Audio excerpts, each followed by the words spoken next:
Well, I mean, I recently purchased this BT-50. This is the 3-liter 4x4 pre-facelift. So there is a newer version to this, but we still had some of these in stock.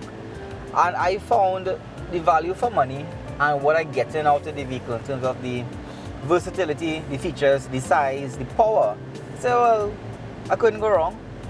There's excellent value for money, and I mean, the customers that I did sell these vehicles to, none of them have any complaints. And I had one customer in particular, I reached out to him and said, "Hey, listen, why did you choose this BT-50 and you didn't choose to wait on the facelift?" And then he said all of the research he did amongst the different brands and the different territories and what is offered, the BT-50 came out on top. And he fell in love with the vehicle. He came in, he saw it, and one time he said, "Right, I want that and nothing else." Because I have other things that I do outside of Mazda in terms of agriculture and farming, I needed a vehicle that could do the job. And I mean, BT-50 was the go-to for me.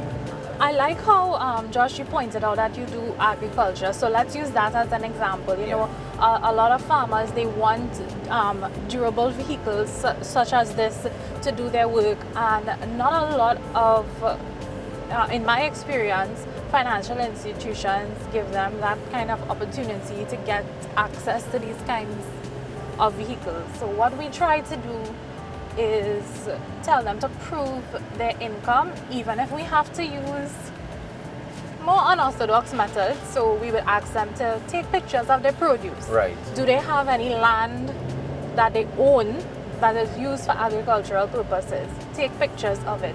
Do you have a utility bill for it, even a deed for the land to show that is being used for agricultural purposes? Do you have your market chit? Do you have your farmer's badge?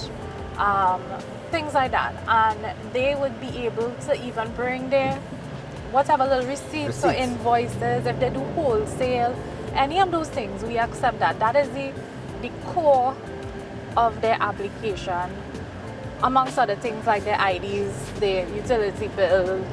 One customer in particular, I sold a vehicle to, and he, before reaching out to me, he tried with the banks and everybody turned them down. And basically it was like make or break with CFC, and I said, "Look, give me a chance, give CFC a chance, and let's see what happened."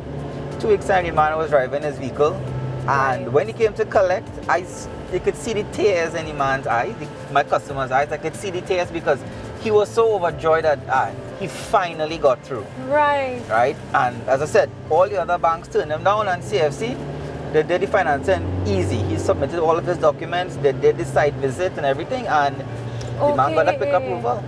That is so good. And you know, we don't really get to hear those stories sometimes on that end when the customers picking up their vehicles, how happy they are.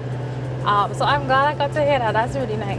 Yeah, he's a livestock farmer and overjoyed because the vehicle that he had was an older vehicle, a smaller vehicle, and it was very difficult for him to ply his trade.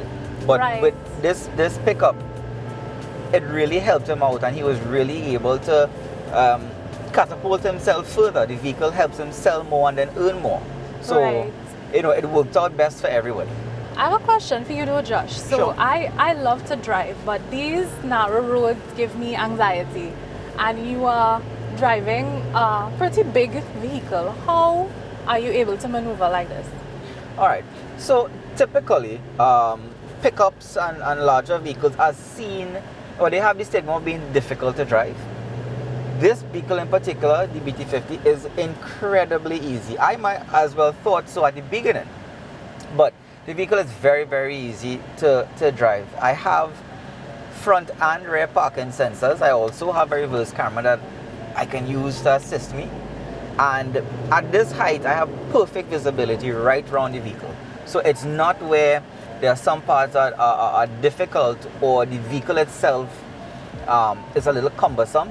It's nimble, it's agile, and I have perfect visibility right around. So I can see way in front of me to the sides. Nothing is too difficult. Customers would typically ask me if there's any penalty for early repayment with CFC.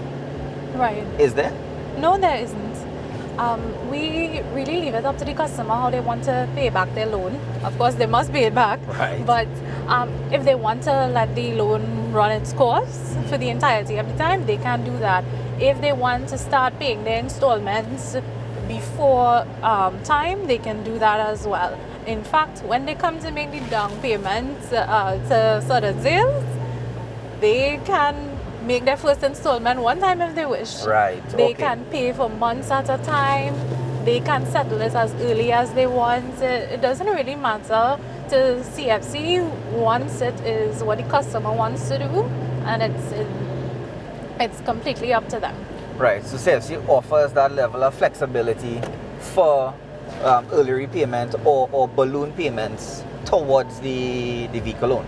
Correct, and we have about 4 payment options that the customers could utilize in order to do this, and we'll walk them through all the processes. All right, Chelsea, thank you for flying Air Mazda. We have arrived at our destination, which is the beautiful Fort George. It's so beautiful. The ride was so smooth though. Yeah, can't complain, huh? Compared to the last time I was up here, the ride was really, really smooth. Yeah, no bumps, no jerks. No, Yeah. it was great. It really was. And the vehicle didn't strain to come up the hill, it came up effortlessly. In the market, any brands, certain pickups are built, the Mazda is sculpted, Right. you know? So it's a very beautiful, attractive vehicle.